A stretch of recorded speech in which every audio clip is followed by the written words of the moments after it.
Assalomu alaykum. Sizlar bilan yana men Zamira. Всем здравствуйте. С вами снова я, Zamira. Bugungi darsimizda u kavo, kimda ni o'tamiz. Menda, senda, masalan, unda savol bor, menda g'oya bor deyishni o'rganamiz. Oldingi darslarni ko'rmagan bo'lsangiz, orqaga qaytib birinchi va ikkinchi darslarni ko'rib chiqishni maslahat beraman. Bugungi darsimizni bo'lmasa boshladik. Olmoshlarni o'tgan safar o'tgan edik. Yana bir takrorlab olamiz. Ya bu men, дальше ты bu sen, мы biz, вы siz, on o'g'il bolaga nisbatan u, ana qiz bolaga nisbatan u, они bu ular, da? Endi menda, senda, unda qanaqa o'zgaradi-da?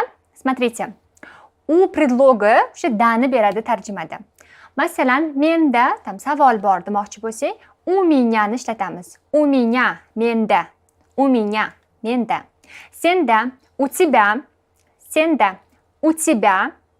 Bizda, u nas. Bizda, u nas. Sizda, u вас. Sizda, u вас.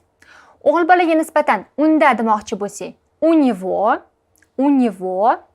Qiz bolaga nisbatanda unda demoqchi bo'lsak, u нее va ularda demoqchi bo'lsak, u них, u них. Endi savolimizda kimda deb savol beradigan bo'lsak, u kavoni ishlatamiz. U kavo. Смотрите, kogo yoziladi, lekin kavo o'qiladi. U kavo, u kavo. Biz buni есть so'zi bilan ishlatamiz. Есть bu bor, da? Masalan, menda savol bor.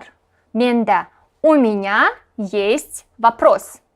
У меня есть вопрос. Senda g'oya bor. G'oya ideya. У тебя есть идея. Xuddi shunaqa kimda savol bor. Kimda? У кого есть вопрос, да? У кого есть вопрос. Masalan, misollarni ko'rib chiqamiz. У нее есть дядя. Он врач. Uni tog'asi bor. E'tibor beringlar, o'zbek tilida gapirganimizda dani tushirib qoldirishimiz mumkin. Masalan, unda tog'a bor demaymiz, uni tog'asi bor, da? У нее есть дядя. O'sha bor so'zini eshitsanglar, у меня, у тебя konstruksiyasini qo'shishga harakat qiling. Xuddi shunaqa, у меня есть дочка. Meni qizim bor. To'g'rirog'i, menda qiz bor, da? Она школьница. U maktab o'quvchisi. У нас есть предложение. Bizda taklif bor. Mana bu yerda eshitiladi. Bizda taklif bor, da? У нас есть предложение. У кого есть идея? Kimda g'oya bor. Misollarimiz shu. Sizda yana qandaydir misollar bo'lsa, обязательно izohlarda yozib qoldiring. Вопросительная forma. So'roq shakli. O'zbek tilida so'roqligini bilishimiz uchun mni qo'shamiz. Masalan, savoling bormi? G'oyang bormi? Akang bormi? Lekin rus tilida intonatsiya, to есть qanaqa qilib ohangimizga bog'liq. Masalan, я знаю, у тебя есть ручка. Men bilaman, senda ручка bor. Это просто предложение, то есть darak gap. Yoki у него есть вопрос. Uni savoli bor yoki unda savol bor, da? Xuddi shuni so'roq shakli qiladigan bo'lsak, смотрите, у тебя есть ручка, точка. Da? Senda savol bor, lekin у тебя есть ручка deb savolligini bildirsak, bu уже so'roq shakli bo'lib ketadi. У тебя есть ручка, точка, da? Senda savol ruchka bor, lekin у тебя есть ручка, senda ruchka bormi yoki ruchkang bormi degan so'roq shakliga o'zgaradi. Xuddi shunaqa, у него есть вопрос, da? У него есть вопрос, unda savol bor. Lekin unda savol bormi bo'lsa, у него есть вопрос deb savolligini bildiramiz. У него есть вопрос. И xuddi shunaqa, а у вас sizda-chi? Если у вас есть вопросы, пишите в комментариях. Savolingiz bo'lsa, izohlarda yozib qoldiring. Endi o'tgan darsimizda meningni o'rgangan edik. Bugungi darsimizda mendani o'rgandik va bugungi darsimizga yana meni qo'shiladi. Meni, da? E'tibor beramiz. Menda savol bor. У меня есть вопрос, lekin u meni ko'rmadi. Meni ko'rmadi. Mana o'zgaradi. Formasi menya bo'lib o'zgaradi. Shu ularni olib tashlasak, dani beradi tarjimada. u predlogini olib tashlasak, bizda shu n shakli paydo bo'ladi. Menni, senni, uni, da.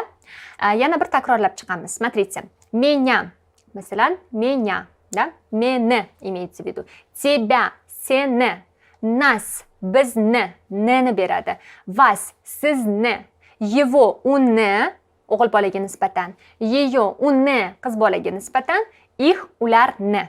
Da? Kimni deb savol beradigan bo'lsak, kavo. Masalan, kimni ko'rding? Kavo ты видел, da?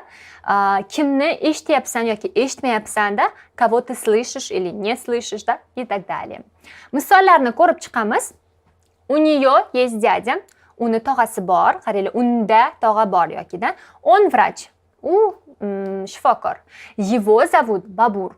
Uni ismi, da? Bobur. Xuddi shunaqa, u меня есть дочка, meni qizim bor yoki menda qiz bor, da. Она школьница, u maktab o'quvchisi, ее зовут Мафтуна.